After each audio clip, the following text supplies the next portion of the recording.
Hi guys, welcome back. Today I'm building a slightly unusual vehicle. This is the Kubus, which is an improvised armoured vehicle used by the Polish during the Warsaw uprising in 1944. Now only one of these vehicles was ever built, and it was actually built in a car repair shop in Warsaw in less than 2 weeks. And basically this is based on a Chevrolet truck chassis, and it's just armoured plating welded to the top of that. The Kubus was eventually abandoned in September 1944, but after the war it was recovered and restored, and it is now in a museum in Warsaw. And in later years a replica of the Kubus was made as well, so there's actually two of them now. So the kit itself is from Mirage Hobby, and I'll say now it's not the best quality kit. I'm not going to moan about it too much, but it's worth knowing if you're a relative beginner. There's a lot of flash on the parts, the fit really isn't great, and there's not a lot of guidance pins or anything to help you with positioning the parts, and the instructions are not brilliant either. But having said that, no mainstream kit manufacturer makes this vehicle, so if you want to build it you're going to have to put up with it, which is what I'm going to do. You can see the kit includes some basic engine detail and also actually a tiny bit of interior detail, a steering wheel and a seat. In the end I actually decided to leave all of that out simply because the vehicle is going to be closed up and because of some of the problems I encountered with the fits during the build. On the other hand, the kit does include a nice little history of the vehicle, which is great because I never heard of it before, and a nice little colour guide as well.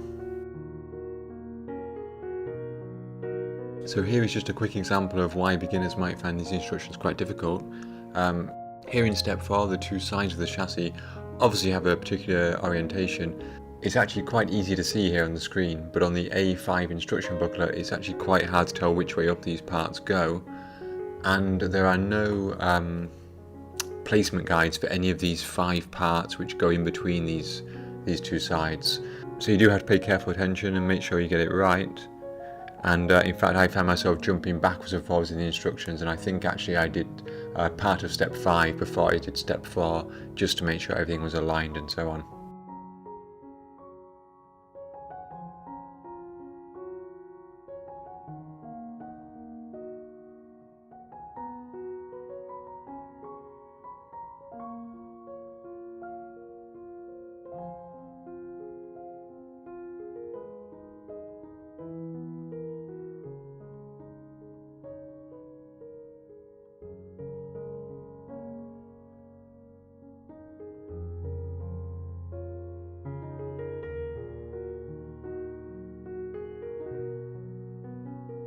So here you are supposed to build up the interior and the chassis before you add the outer armour plating, but just to make sure everything lined up properly I decided to add one half of the armour plating just to force everything to take its shape.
And so here is the completed kit before painting, and it actually doesn't look too bad.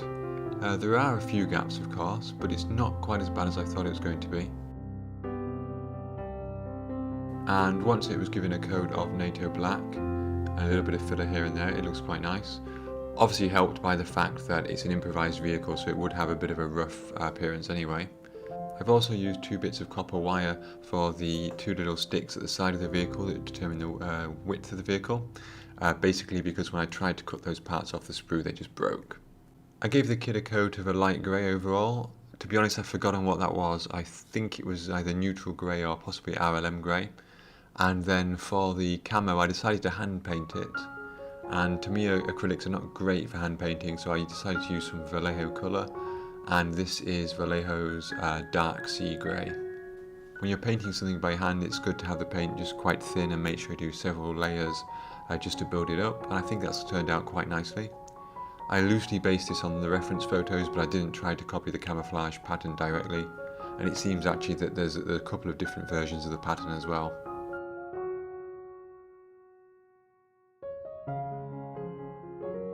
The decals did go a little bit sort of shrivelly when I first put them on, but a coat of Tamiya Mark Fit seemed to see them go down quite nicely.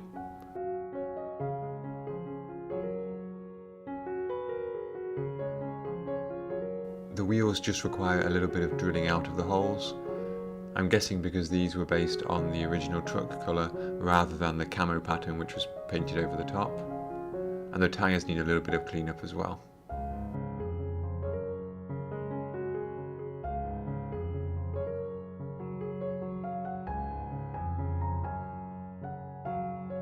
So I did a little bit of two-tone chipping, first of all using a light grey colour to represent damaged paint, and then inside some of those chips a dark, sort of dark grey black colour to represent the steel.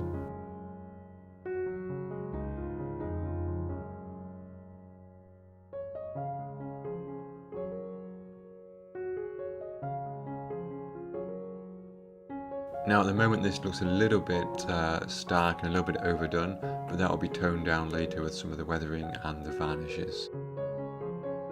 And then somehow I didn't manage to video this, but basically I added some AK streaking grime, and again this looks quite stark but it will be toned down later on.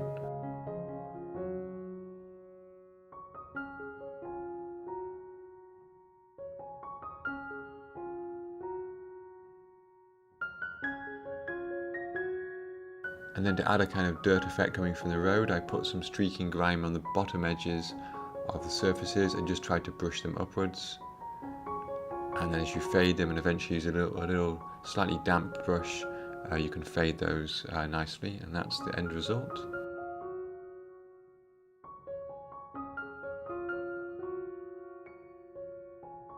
To represent some dust, I used some buff oil paints, just tiny little dots, and then a dry brush, completely dry brush, just to blend those into the surfaces, and that adds a kind of lightning effect slash dust effect there.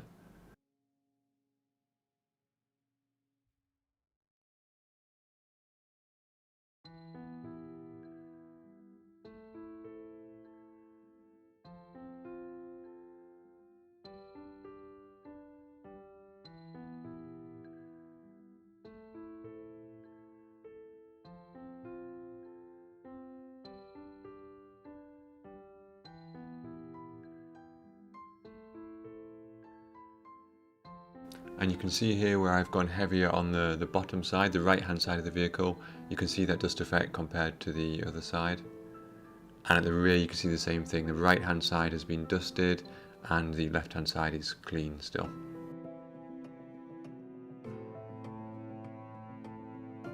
And it's just a case of blending the oil paints in. If you make a mistake you can easily remove them with thinners.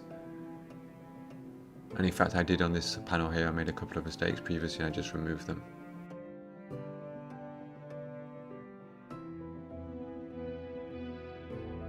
And then also on the bottom edge here, some spots of oil paint just worked upwards to represent again that dirt and that dust coming up from the road.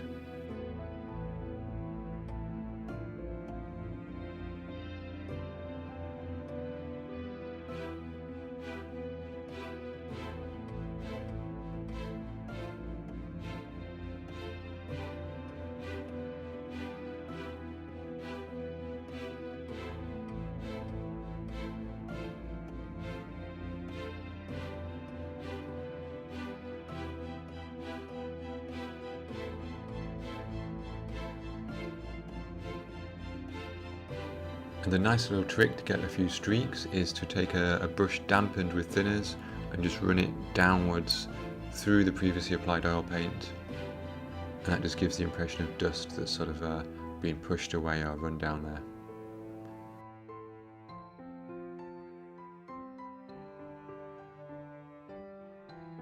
Okay, and that's the weathering process complete. Just before we look at the final model, please do consider liking and subscribing if you've enjoyed this video. And if you think it would be useful to somebody else, then please do share as well. And here is the final result.